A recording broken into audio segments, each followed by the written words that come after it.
Welcome to The Wrap. I'm Renita Young, here to take you through today's market action. So let's take a look at where markets closed to end the whole week.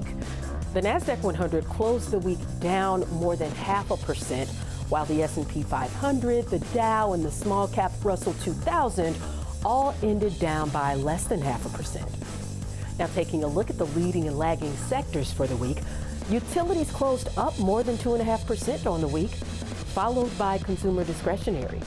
To the downside, tech ended the week down more than 2.2%, while industrials was behind that sector.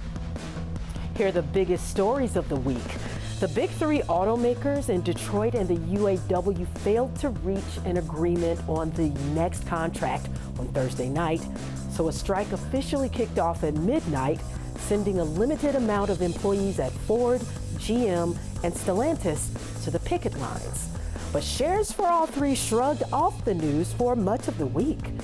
Ford, GM, and Stellantis closed out the week higher.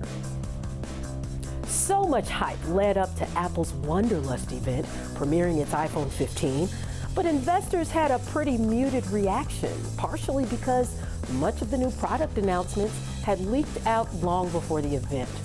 The stock closed the week down around 2%, but year to date, it's still up more than 34%. And ARM Holdings debuted this week on the NASDAQ as the most successful IPO since Uber went public in 2019. Shares opened 10% higher than their opening price. And while the stock did give back some of those gains on Friday, some analysts say ARM's pricing is too expensive. Needham initiated coverage with a hold rating. Let's look at what to watch for next week. The Fed's next meeting gets underway on Tuesday, followed by the FOMC announcement and Chair Jerome Powell's press conference on Wednesday. Existing home sales and jobless claims data will be released on Thursday. And AutoZone, General Mills, and FedEx are the biggest names that report earnings next week. That'll do it for The Wrap.